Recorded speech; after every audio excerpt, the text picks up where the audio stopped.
Tayo po manalangin. Ama, maraming salamat muli sa pagkakabol ito sa oras nito, Lord. At sa bawat isa na nandito ngayon, we all know, Lord, that this is not an accident, but this is purposely done by you, Lord, to gather us here, all who are willing to come before you, exalt your name, praise your name, worship you in spirit and in truth. Lord, it is our desire, Lord, that throughout our lives, we can offer you without interruptions a true worship. So we can offer our activities, our thoughts, our speech, our actions, our walk, a pleasing sacrifice before you in our worship. Lord, maraming salamat. This can only be possible, Lord, kung kami ay patuloy na mag-abide sa iyo. At ang pangako mo, Lord, habang kami nag-aabide, ikaw din ang mag-abide sa amin. Pero Lord, salamat po, Panginoon, sa iyong mga pangako. At kami ay, Lord, matatag at sumusunod dahil sa iyong mga pangako, at lahat ng mga pangako mo, Panginoon, ay kayang-kaya mong tuparin. You are more than able and you are more than willing to fulfill your promises as we, Father God, allow ourselves to be encompassed by your presence, by your love, and by your power. Maraming salamat sa iyo, Panginoon. Dalangin po namin, Panginoon, sa oras na ito na iyong kami gabayan. At nawa, Lord, ay pabuksan ang aming pong pangunawa at matanggap namin ito ayon sa mensahe na kagustuhan mo na galing sa iyo, Panginoon. Na maintindihan namin ito, Panginoon, na hindi kami malilito, bagkus, Panginoon, lalo pang magkaroon ng kaliwanagan, Panginoon, ang aming pong pamumuhay at magiging malinaw na gabay sa aming pong araw-araw na paghakbang sa mundo ito. Kaya Lord, dalangin po namin, Lord, na sa oras ito, patuloy mo, Panginoon, na turuan mo kami. Gabayan mo kami. At Lord, hayaan mo, Lord, na magkaroon kami ng makalangit na pangunawa. In Jesus' name. Amen. Hallelujah. This week, siguro at sa aking pagbabasa, when I came across this book, the book of Ecclesiastes, talagang alam niyo, ibinigay yung kabigatan sa aking puso na pakita natin ito. Kasi magbabago yung pamumuhay natin kapag magkaroon tayo ng totoong pangunawa. Amen? We all know that the Word of God is the lamp. Sabi nga, a light to our path and a lamp to our feet. Yung daan at sa hakbang natin. Okay? Ilaw ang salita ng Diyos. At sabi dito sa John, ang salita ay espiritu at buhay. Amen? Amen. So the word is spirit and it is truth. And we all know that without the truth, our life is meaningless. That's right. It's meaningless. Kaya, when I've come across these passages, it dawned on me that it's so important so that every actions that we take, yung pong lahat ng ginagawa natin, ay magkaroon po ng magkaroon po ng what do you call this? Meaning or kahalagahan. Amen? At yung magkakaroon po ng ibig sabihin lahat ng gawain po natin ay patungo sa layunin. Hindi ginagawa lang na ito just because. Amen? So ang ating po pag-uusapan is about vanity. Vanity. Ano po ba yung vanity? Ha?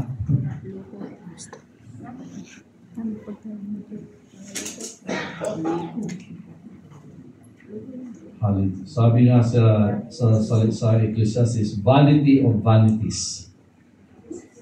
Amen?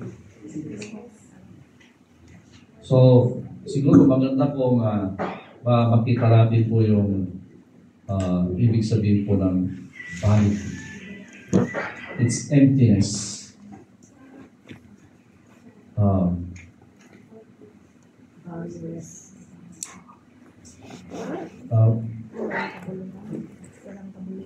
Ano? Walang kabuluhan. This is what actually King Solomon found out after or during his search for wisdom. Para makita na po rin. Vanity means walang saysay. Amen? So let's go to the scripture now.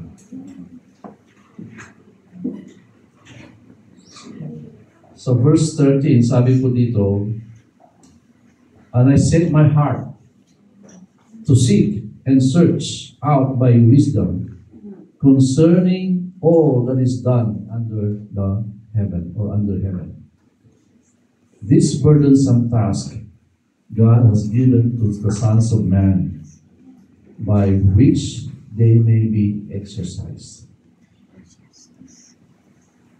At sabi po dito, verse 40, I have seen all the works that are done under the sun, and indeed, all is vanity and grasping for the wind. So, when we go to the, this book is started with the words of the preacher, the son of David, king of Jerusalem. And it's always perceived to be Solomon.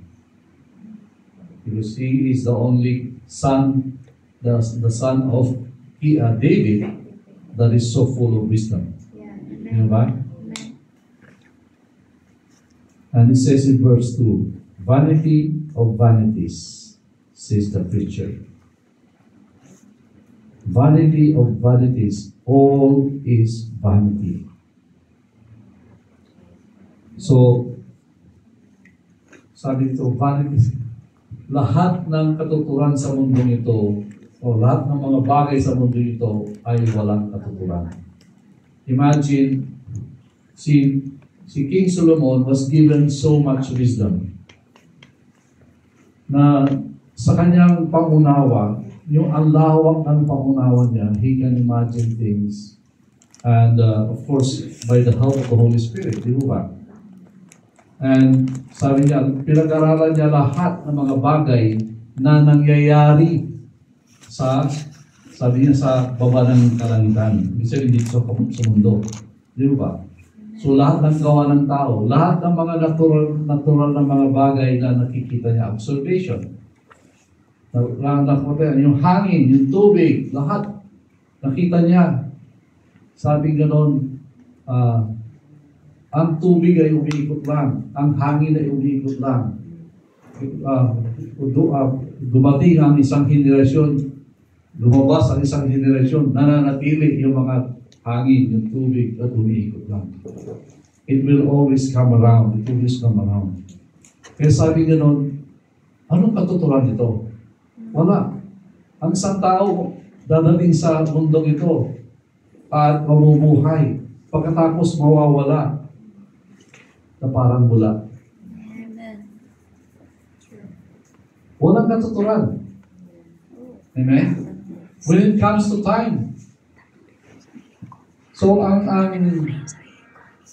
magandang tingnan natin ito, yung ating pong buhay. Yeah. Amen. Amen. Pero bigyan na natin ng conclusion agad. Tapos pag-usapan natin. Parang sa gano'n yung may purpose din yung ating po pinag-uusapan. Di ba? So, sabi po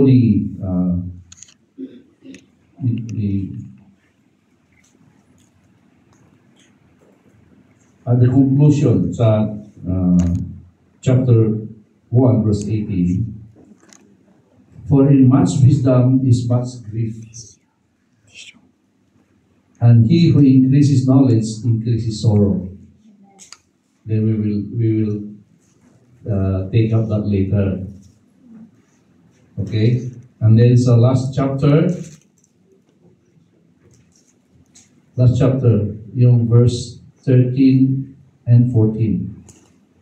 So let us hear the conclusion of the whole matter. Fear God and keep His commandments, for this is man's all. For God will bring every work into judgment, including every secret thing, whether good or evil. So, to sum up, nag-summarize na kagad. Kasi kung hindi natin summarize kagad, hahaba tayo ng gusto. Ang lesson po dito, it's all about God. Kung ang buhay mo ay walang Diyos, na kahit na anong ganda, kahit na anong achievement na mayroon ka, amen? Kahit na anong achievement mayroon ka, ay walang katuturan. Amen. Sabi nga let's go to that.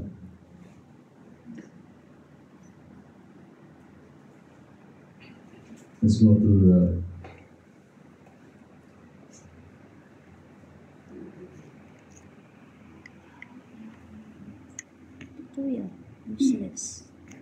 what profit, verse 3, chapter 1. What profit has a man from all his labor in which he toils under the sun? Sabi, one generation passes away and another generation comes, but the earth abides forever. This is what I'm saying kanina. Amen. Verse 5. Verse 4. The sun also rises and the sun goes down and hastens to the place where it arose. The wind goes toward the south and turns around to the north. The wind whirls about continually and comes again on its circuit. So it's just a circle. Pabalik-balik lang siya. Di ba? Pwede mangyari nga yung hangin na hininga mo noon. Pwede yung malagkap after kung tumagal ka ng 100 years dito, malangang mo pa rin. Because it just comes around. Amen? But our lives comes just once. Amen. Sabi din dito. Minsan lahat tayo, pati mga animals, we just have one breath, sabi niya. So, what is the lesson? You come here once, and then you're gone. Doesn't matter how long, how short, but you have come here for a purpose. Amen. Amen? So if you don't have that purpose, your life is nothing. You may have achieved, sabi nga ito sa kanyang words, mirth. Sabi po yung mirth, ano po yung ibig sabihin ng mirth? Sabi ito verse 2, chapter 2. Okay? I said of laughter, madness, and of mirth. What does it accomplish? Ano po ibig sabihin ng mirth? Mirth is like temporary laughter.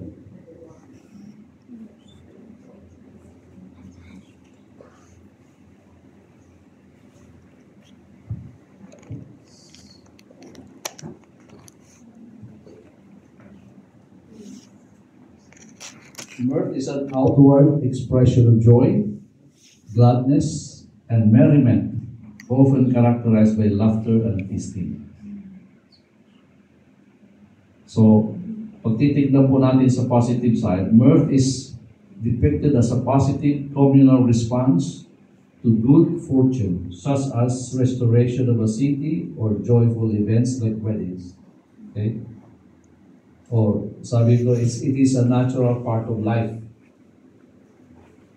Sa negative side naman, in contrast to wisdom, the heart of a fool is described as a being in the house of mirth, suggesting a focus on superficial pleasure and indulgence that distracts from deeper spiritual matters. It's a fleeting nature. It's transient. It's like a flash of lightning. So ano man ang klaseng achievement mo, okay? Sabi nga sa may term pa siya sinasabi ito, grasping for the wind. Grasping for the wind. Sabi ito, ano ba yung ibig sabihin ng grasping for the wind? Para bang hinahabol mo, pero hindi mo ma-attain. Okay? Pinupursu mo, pero hindi mo makamtan. Hindi mo ma-achieve. Grasping for the wind. So, kung wala kang Diyos, ang lahat ng kilos mo is like grasping for the wind. Amen. Amen? Kasi, alam niyo ba na kahit in the natural sense, na-achieve mo yung gusto mo. Pero actually, when you achieve that, then parang wala naman. Parang wala yung joy. Di ba? Lahat po ng mga successful in the eyes of man, yung mga successful people, di ba? Kinaingitan nila, pero actually doon sa tao, wala pa rin. There's no end to it. Walang satisfaction. Amen. Di ba? Kaya grasping for winning. Akala mo nahawakan mo na. Hindi pa pala. You try it again. Amen? Amen. Halimbawa, ang mga taong mahilig sa yaman. Mayroon ka ng trilyon-trilyon na kayamanan, pero hindi ka pa humihinto, hindi ka pa satisfied. Magnanakaw ka pa. Amen. Ano naman yung point ko? Amen. Kung wala kang Diyos, ganun ang attitude mo. Amen. So, alam niyo yung ako naawa ako kay King Solomon. In a way, alam niyo bakit? Kaya sabi niya kanina, yung conclusion niya sa chapter 1, habang lumalawak ang pangunawa mo, lalo kang nalulungkot. Sabi po dito, let's go to that. Verse 18, I think. Kasi marami ka lang natutunan. Sabi niya, and he who increases knowledge increases sorrow. For in much wisdom, so part 1, much grief. You know why? Ang isang taong walang Diyos, habang dumadami ang nalalaman mo, lalo ka napoprostrate. Kasi nalalaman mo yung mga bagay-bagay, pero wala kang magawa. Amen. Para bang kulang yung panahon mo, kulang yung buhay mo, hindi mo ma-achieve kasi nakita mo ang maganda nito, pero mahirap i-achieve. Sabi niya, mas knowledge comes sorrows, more sorrows. You know why? Naintindihan mo, nakikita mo yung mga tao, naawa ka kasi alam mo yung totoo, pero wala sila katotohanan at sila hingalo din. Di mo ba? Sorrows, when God gives you that understanding and you don't have the heart of God, then you cannot place things in the right place. Kaya alam niyo mga kapatid, tayo, hinahabol natin, nagpapakahirap tayo. Gusto natin na ang ating mga family ay maunlad din, di ba? Amen. Magkaroon ng kaunlaran, progress sa kanilang pamumuhay. na ayaw nung nilang manatili sa ganitong status ng kalagayan. Di ba? Yeah, amen. Kaya tayo nagpapakahirap. Pero alam niyo ba, kung ating pagpapakahirap ay walang pinupuntahan. Amen? Kasi lahat ay, sabi nga, lahat ay mawawala eh. So, sabi nga, what? Ano yung kasiyahan ba mayroon ka na after all na binigay mo lahat, na-achieve mo yung gusto mo, bandang huli, wala rin. Sabi ni Solomon sa kanyang disposition, para bang lahat nakuha ko, lahat I built everything, I planted everything, lahat ginawa ko at maganda, ay yaman, nakulit ako lahat. Ibig sabihin, siya yung pinakamatalino, siya yung pinakamayaman sa lahat, sa flocks niya, ilang thousands, ilang hundred thousands, mga ganon. Diba? Yung gold, ilang talis, lahat. Ibig sabihin, na-achieve niya lahat. Pero thinking na yung susunod sa akin, lulusayin lang yan. Ako, pinaghirapan ko, pero hindi ko makahawak na, I cannot roll over the next generation na hindi ko alam kung anong gagawin nila. They may use it to harm people. They may use it to search for, to gain more, maging greedy or whatever, right? Hindi niya alam. Pwedeng lusain. Di ba ganun naman nangyari? You know what? Si Jackie Chan, he has 400 million worth US dollars. But he did not give anything to his children. Yeah. You know why? Masyado siyang madami yan. Sabi niya, pinaghirapan ko, pero hindi ko alam, baka lustayin lang ng mga anak ko. They have to earn their own. Yeah. Dinonate niya sa charity lahat. Sabi niya, hindi ko alam na kung ibibigay ko sa kanila ito, baka lalo silang mawala. Masira. You see? May mga, siyempre yung mga anak niya, galit. Alam ko, inaaway siya rin sa anak niya. Yung lalaki. What I'm saying here is, everything is vanity. Alam niyo, kasi, look at this. Para magkaroon tayo ng tamang perception. Nilikha ng Diyos. See, God is there even in the beginning. Even before the beginning of time, He was there. Right? And mayroon siyang binalak, pinlano na kasisihan niya. At yun ay magkaroon siya ng kapahayagan sa kalahat ng kanyang creation. At yun ay tayo. Kaya pumasok sa time. Walang limit ang Diyos, pero binigyan ng limitahan niya ang kanyang sarili by time. Right? And He has a purpose. By time limit po, yung time. Alam natin, pagka-time, walang forever, di ba? Amen. Walang forever. Ang forever lang si Lord. Alam niyo, by the time ng eternity future, wala ng calendar. Amen? Wala ng calendar. So, ano yung gusto kong sabihin dito? Kaya nagkaroon ng paglilikha kasi may purpose siya. So, lahat tayo bahagi dun sa purpose. Amen? All of us are players of that purpose. Mayroon tayong bahagi sa kanyang layunin na ma-attain. Amen?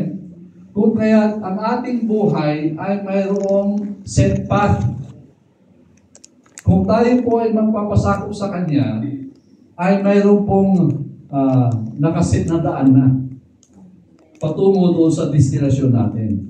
Kaya kung ikaw ay hindi ka naniniwala sa Kanya, mayroon magsiset ka sa sariling daan mo. Amen? Kaya dito papasok yung vanity of vanities.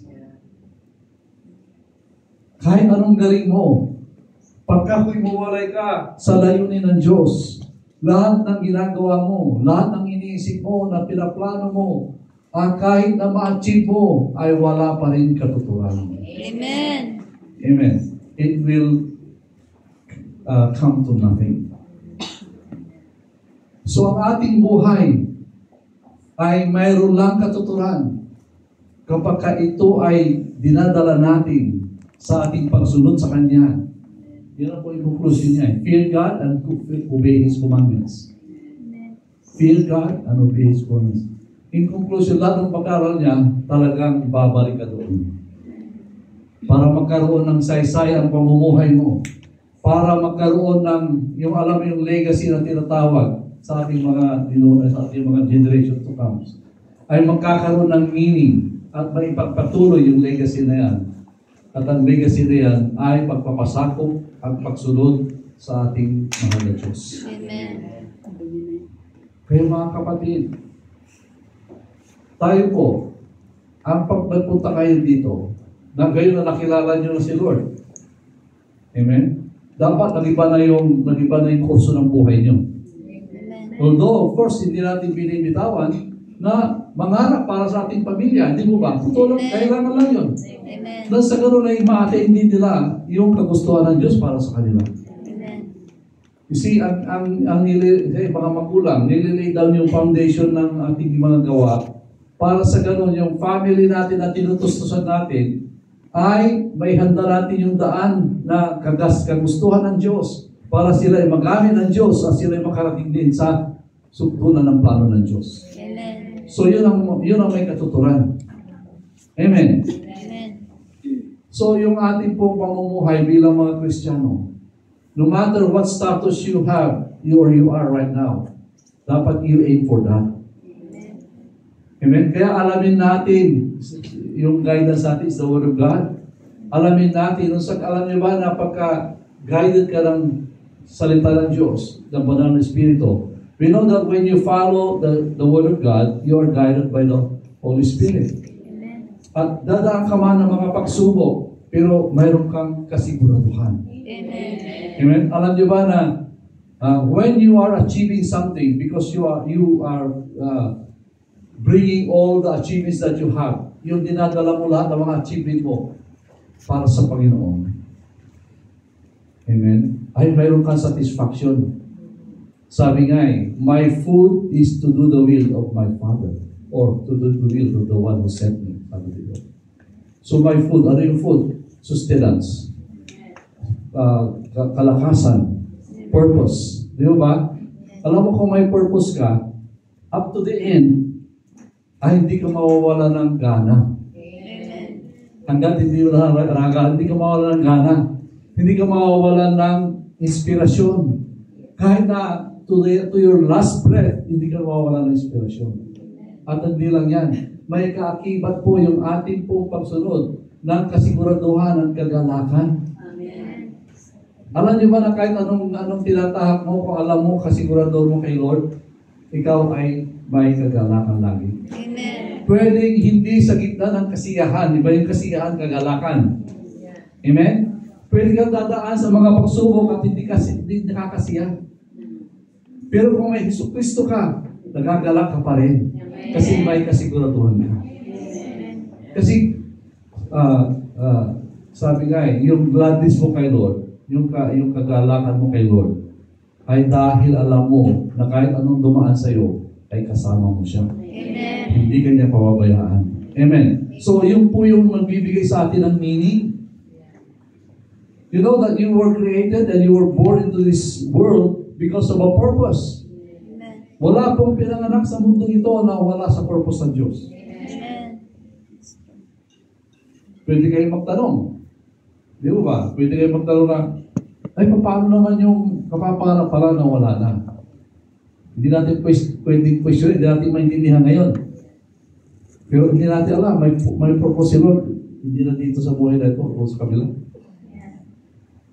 Amen? Amen. So, huwag po natin questionin yun. Kasi si Lord na nakakaalam. Amen. So, ang importante, habang ikaw ay may hininga, i-angkla mo yung pananampalataya mo sa kagustuhan ng Diyos sa buhay mo at ikaw ay well. Amen. Amen.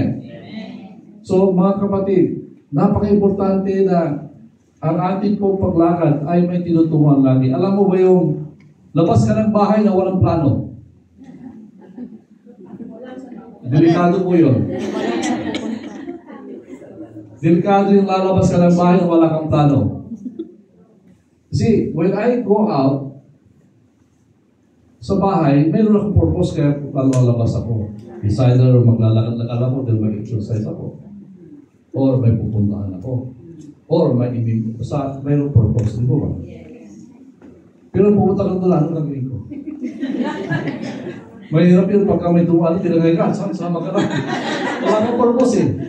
Yan ang sinabi sa James eh. Tatangin ka lang ng hangin or ng alon.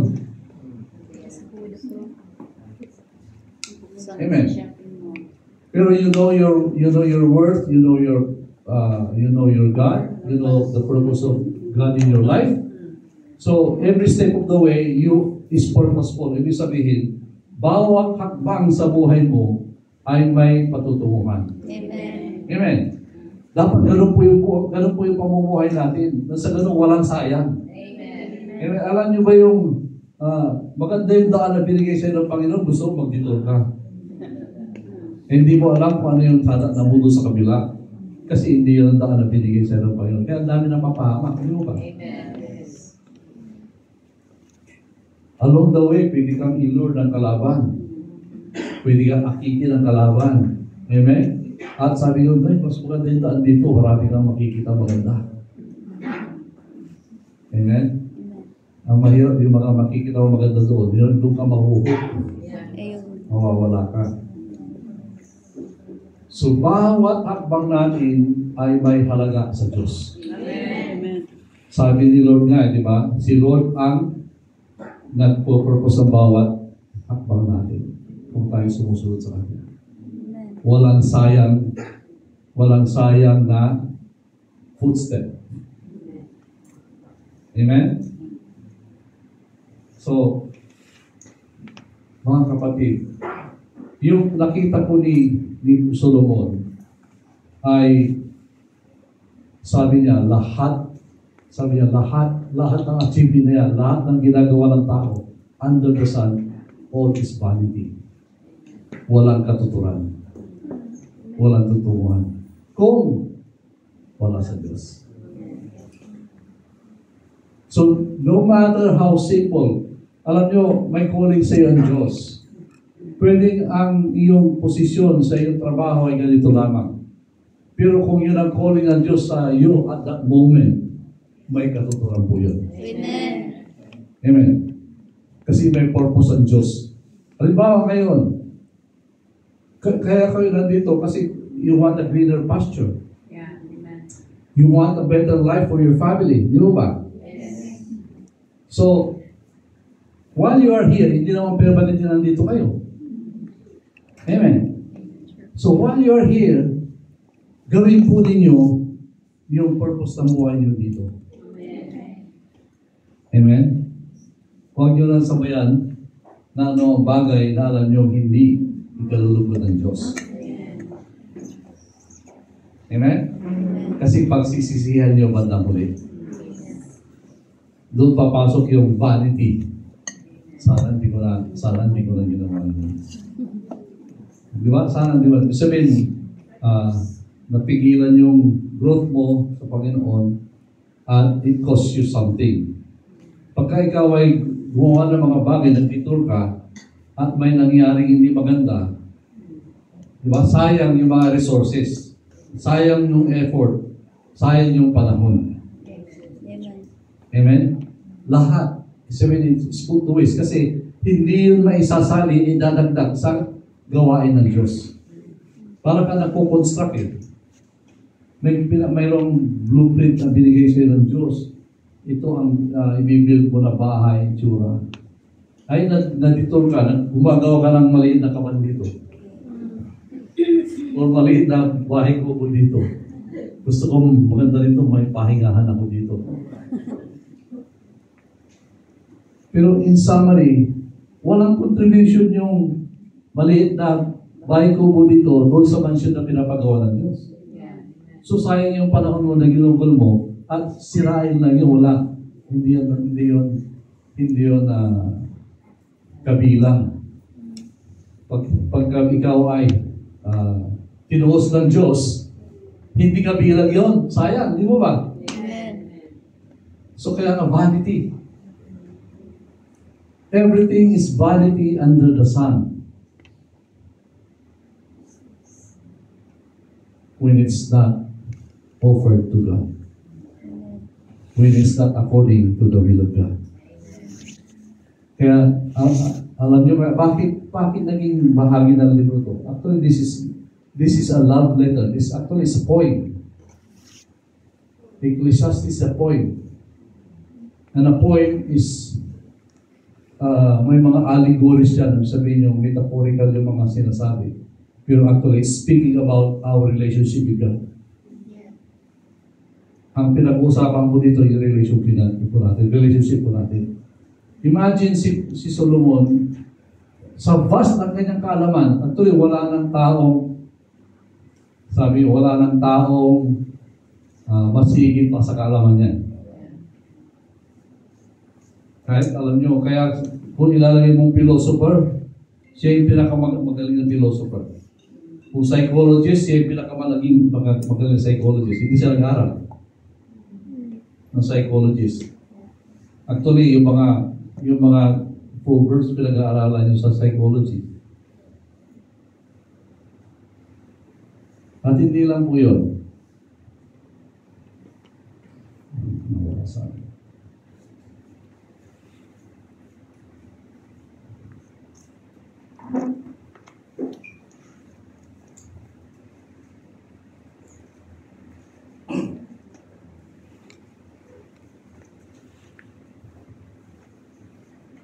Amen. So,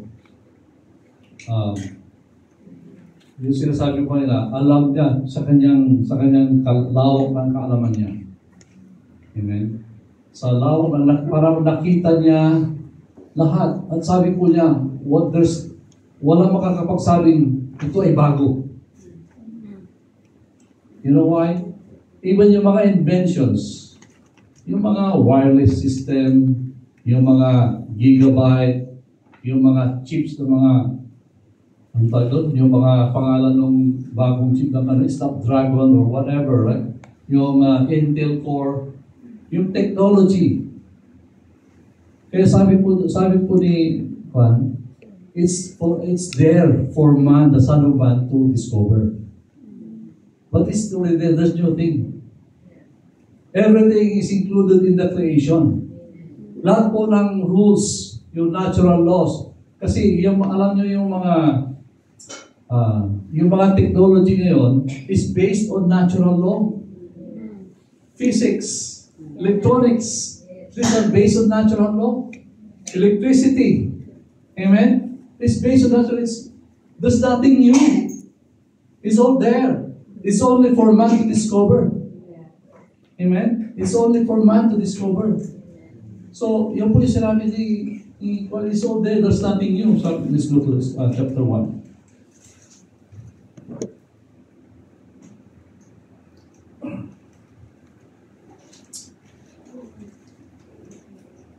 So, verse 10. Is there anything of which it may be said, see, this is new? It has already been in ancient times before us. See? Verse 11. There is no remembrance of former things, nor will there be any remembrance of things that are to come. For by those who will come after. And then sabi the verse. So, verse 13, binasa ko kanina, and I set my heart to seek and search out the wisdom concerning all that is done under heaven. This is burden task God has given to the sons of men. See? Sabi yan, it is task given to us, sons of men, to discover these things. Kaya there's nothing new. Everything is included in creation. Kung wala doon, wala. Diba yung gravity? Gravity is a rule. Law, natural law. Wala kang magagawa doon. Sabi mo, pwede kong i-defy. O halimbawa, yung libro, pag nilagay ko sa lamesa, hindi mababagsak sa sa lupa. Pero it doesn't mean na wala yung gravity. Amen? At yung gravity, may law yun. It decreases as you go up. Okay? So yung gravity, at dami pong principle yun. Kung paano nila kinocompute yung load, yung mga bridges, yung mga tensile na mga wires para ikabit yung mga ano. Ibig sabihin, it's all designed according to the law of nature. Dinidiscover lang ng Panginoon.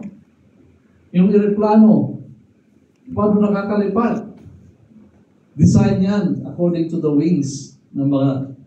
bakit may pakpak eroplano? Kasi ang bird may pakpak. Bakit yan kaya nakakalipad? Di ba? It's normal. It's the principle. So it's there. Under the sun, everything is done. It's already there. It's for us to discover. Amen. Amen?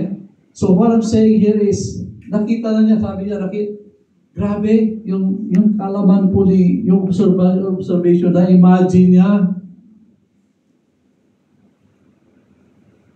Siguro, by that time kung ay yung panahon ni Dave ay ni Solomon, kung lahat po ng mga scientists ngayon, pagka nakausap nila, siya yung magsisabi na, kaya niyo itong gawin. Papakita niya yung concept. Oo nga, no, sabi, saan gagawin na nila? They will work according to the law of nature. Di ba? Kaya paano na-invento yung aeroplano? Paano nakakalipad paano nakakalipad yung ibon? Di ba? So, yung mga Wright brothers, pumunti sila ng pakpak. So, in-improve yung forte para yung pressure sa baba at sa pressure sa taas. Yung pressure sa baba ay mas malakas kaysa taas. Kaya kapag kumahangin, ililift niya. Depende sa forte ng pakpak. Pag tinignan mo yung mga feather, gano'n po yun. Pag in-enlarge mo yung feather, gano'n. You know what I'm saying? Amen. It's there already. Oh, yung bangka, si Lord ang gumawa ng bangka, unang-una. Noah's Ark, di mo ba? Amen. Bakit nabalansi? Ilang libong hayop ang laman-laman niya? Hindi tumao. Yeah. Everything is there, it's known. It's for us to discover. Marami pang pwede discover. Yeah, amen. Di pa nauubos. Hanggang sa pagdating ni Lord, di pa naubos. Amen. Amen.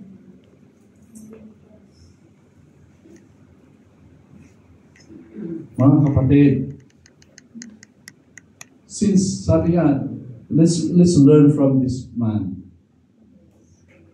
In the end, alam niyo ba naging buhay ni Solomon? Nung una, grabe yung kanyang sa Panginoon. Pero nagkasala din siya ba't nang huli? Yeah. Ang fall niya is babae.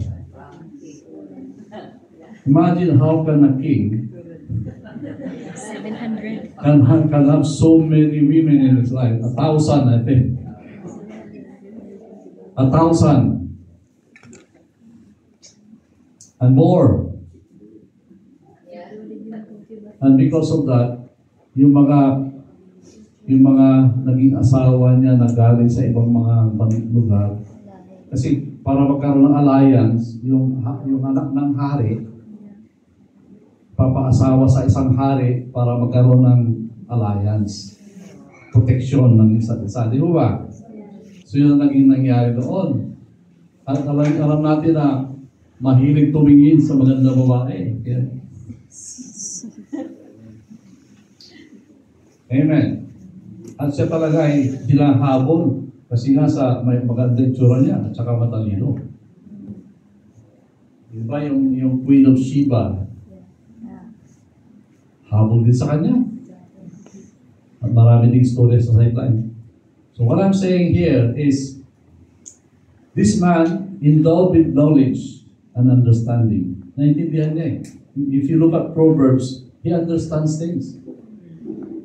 Kaya naging ganyan kasi ganito yan. Kaya kung gusto mong ganito, ganito gawin mo. Na may principles na. Nakita na niya lahat. So tingnan po natin, if you want to really if you want to really understand man, you study Proverbs, study Ecclesiastes, the Song of Songs. 5 libro yun eh, ng poems. Psalms, Ecclesiastes, Proverbs, Song of Solomon.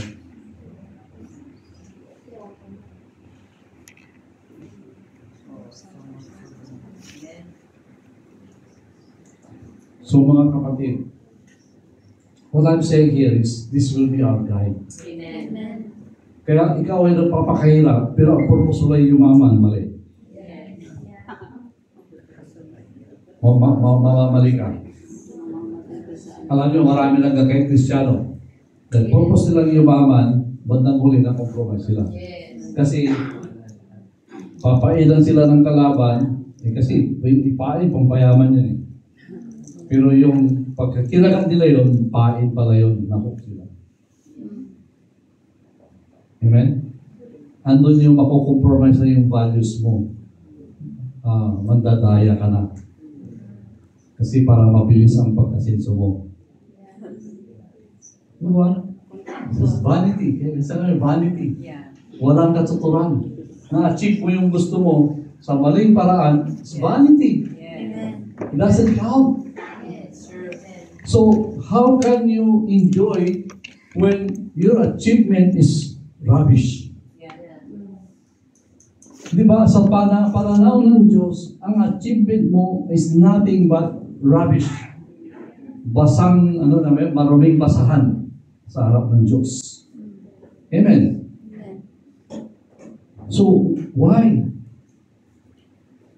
Kailangan talaga, ganito yan. Kailangan talaga redirect. Hindi lang yung kaisipan natin, pati yung damdamin natin. Amen? At yung pagpapasya natin. Amen. Your mind, your will, and your emotions should come together under the power of the Holy Spirit. Amen. That's the only way we can please God. We can achieve whatever God wants us to achieve. And having that achievement, that's the only thing, that's the only way you can enjoy it. Kaya sabi po dito ni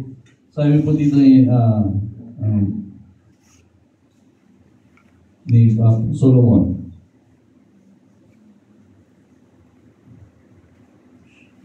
so anong gagawin natin? Kung ikaw ay, sabi niya, saan ba yung eat,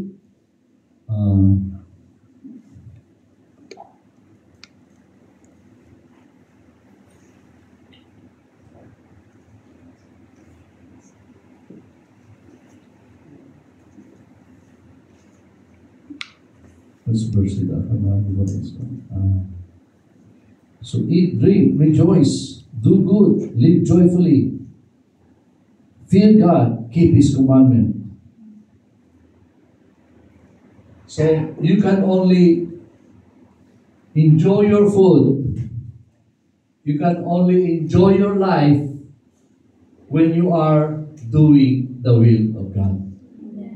Amen? So ibig sabihin, I was looking for that verse.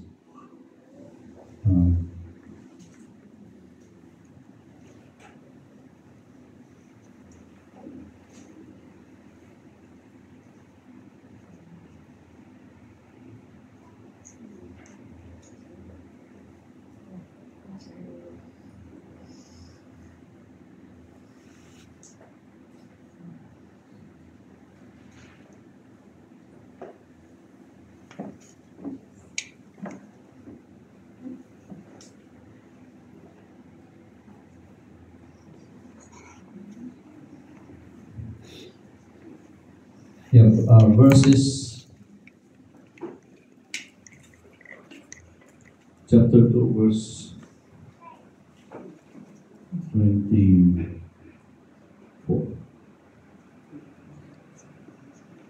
So verse 24, 25. Nothing is better for a man than that his soul should enjoy good in his labor. This also I saw was formed was from the hand of God. For who can eat or who can have enjoyment more than I?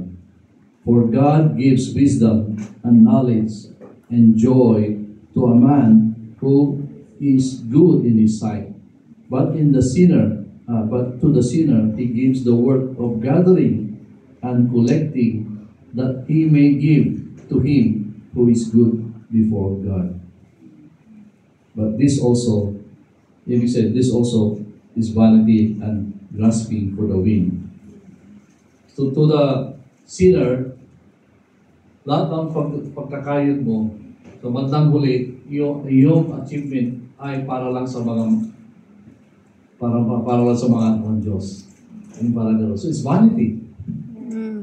So kung wala ka sa Panginoon, at lahat lang yung mga gawa, marami kang achievement, pag nawala ka na, Wala na. lahat ng gawa mo para lang sa mga anak ng Diyos.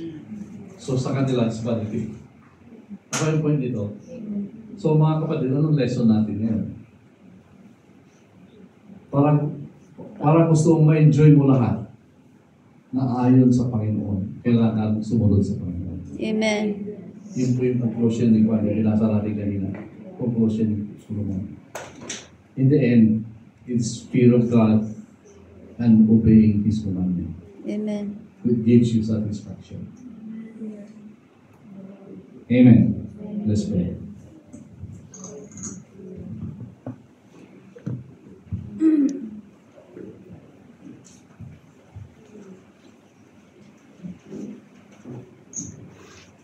Let's pray. Hallelujah.